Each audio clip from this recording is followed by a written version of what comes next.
जय शनिदेव. शनिदेव हे नाव ऐकलं तरीही काही जणांच्या मनामध्ये भीती निर्माण होते, तर काही जण शरण जातात श्रद्धेने. खरं तर शनिदेव हे केवळ भीतीच नव्हे तर कर्म आणि न्यायाचे देव आहेत. तो प्रत्येक माणसाला त्याच्या कर्मानुसार फळ देतो, ना जास्त देतो ना कमी देतो. शनिदेव हे नवग्रहांपैकी एक महत्त्वाचे ग्रह असून त्यांचा प्रभाव हा माणसाच्या जीवनावर खोलवर पडलेला असतो. त्यांचा जन्म सूर्यदेव आणि छाया यांच्यातून झालेला आहे. शनिदेवांचे डोळ्यांमध्ये अग्निदाह आहे, म्हणून ते थेट कोणाकडेही पाहत नाहीत. त्यांचे वाहन कावळा आहे आणि ते काळ्या रंगाचे वस्त्र परिधान करतात. ते संथ गतीने चालतात, म्हणून त्यांचे परिणामही हळूहळू पण ठाम होतात. शनिदेव हे न्यायाचे प्रतीक आहेत. ते कोणालाही विनाकारण शिक्षा करत नाहीत. माणसाने चांगले कर्म केले तर शनी कृपाळू होतात, परंतु चुकीचे कर्म केले, इतरांना त्रास दिला, फसवणूक केली तर कधी ना कधी शनीचा कोप निश्चितच भोगावा लागतो. शनीच्या अशुभ परिणामाची काही लक्षणं आहेत, जसे की सतत अपयश येणे, मानसिक अस्थैर्य, कोर्ट कचेरीचे प्रश्न, अचानक आर्थिक नुकसान, चांगल्या संधी हातातून निसटून जाणे, शरीरामध्ये थकवा, सांधेदुखी, त्वचेचे विकार, अशा खूप साऱ्या गोष्टी. त्यासोबतच समाजामध्ये अपमान होणं, बदनामी होणे, या गोष्टी सगळ्या शनीच्या अशुभ परिणामाची लक्षणं आहेत. शनिदेव प्रसन्न करण्याचे काही प्रभावी उपाय आहेत.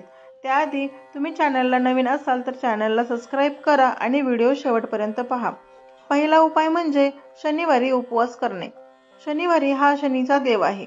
या दिवशी काळे कपडे घालून उपवास ठेवावा. एक वेळचं भोजन करावे किंवा तेही सात्विकच असावं.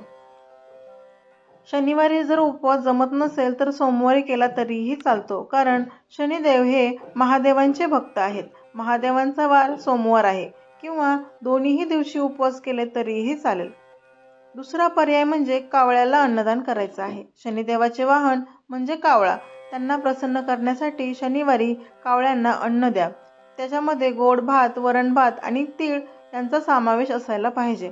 तिसरा उपाय आहे हा शनी स्तोत्र वाचन करायचं आहे. शनिवारच्या दिवशी शनी स्तोत्र, शनी चालिसा आणि शनी कवच यांचे पठण करायचे आहे किंवा ते ऐकायचे आहे. चौथा उपाय म्हणजे तिळाचे तेल अर्पण करायचे आहे. शनी आणि तीळ याचं एक अतूट नातंच आहे. शनिवारच्या दिवशी शनी मंदिरात जाऊन लोखंडाच्या मूर्तीस तिळाचे तेल अर्पण करा. हे स्वतःहून 7 वेळा फिरवून पुन्हा अर्पण केल्यास आपल्यावरील दोष कमी होतात.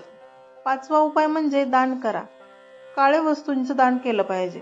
त्यामध्ये काळी उडीद डाळ, काळे कपडे, लोखंड, तीळ आणि तेल, त्यासोबत चप्पल किंवा छत्री ही दाने गरजू व्यक्तींना द्या आणि मंदिर किंवा ब्राह्मणांना दिले तरीही आपल्यावरती शनीची कृपा होते.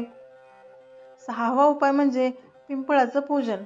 पिंपळाच्या झाडाचं पूजन करायचं आहे. शनिवारी सकाळी पिंपळाच्या झाडावर जल अर्पण करा, 7 प्रदक्षिणा घाला आणि शनी मंत्र म्हणा. पिंपळ हे शनीचे स्थान मानले गेलेले आहे. सातवा उपाय म्हणजे हनुमान चालिसा करा. शनिदेव हनुमंताच्या भक्तांना कधीही त्रास देत नाहीत. शनिवारी हनुमान चालिसा, बजरंग बाण यांचे पठण करा. हनुमान मंदिरात देखील तेलाचा दिवा लावा. आठवा उपाय म्हणजे शनी यंत्र स्थापना करा. घरात अथवा गाळ्यामध्ये, तुमच्या ऑफिसमध्ये सिद्ध शनी यंत्र धारण केल्याने नकारात्मकता दूर होते आणि शनिदेव प्रसन्न होतात. शनी महायंत्राचा जप करायचा आहे. तो जप म्हणजे ओम प्रा प्रीम प्रो सो शनैश्चराय नमः हा मंत्र रोज 108 वेळा जप करा, किंवा शनिवारच्या दिवशी मन शांत ठेवून श्रद्धेने आणि मंत्रोच्चार केल्यास आपल्याला नक्की लाभ मिळेल. 10वा उपाय म्हणजे श्रमिकांची सेवा करा. जे श्रमिक आहेत, गरीब आहेत, कर्मचारी आहेत, कामगार आहेत, त्यांना अन्न, कपडे आणि इतर मदत केल्यास शनी कृपा होण्यास सुरुवात होते. 11वा उपाय म्हणजे शनी महालक्ष्मी पूजन. काही ठिकाणी शनी महालक्ष्मी पूजन केले जाते, कारण धनलक्ष्मीची प्राप्ती ही शनीची कृपा असल्याशिवाय शक्यच होत नाही. घराबाहेर किंवा दाराजवळ ओम शनैश्चराय नमः हे लिहा. हे वास्तुदोष कमी करतो. त्यासोबतच जर आपल्यावर शनिदेवाची कृपा असेल तर आयुष्यामधील अडथळे दूर होतात, योग्य न्याय मिळतो, आरोग्य देखील सुधारते, मन शांत राहते, पैशांचे व्यवहारिक सुरळीत होतात, कामात यश मिळते आणि आध्यात्मिक धैर्य देखील आपले वाढते. शनिदेव हे न्यायप्रिय देव आहेत. त्यांनी दिलेली शिक्षा ही सुधारण्यासाठी असते.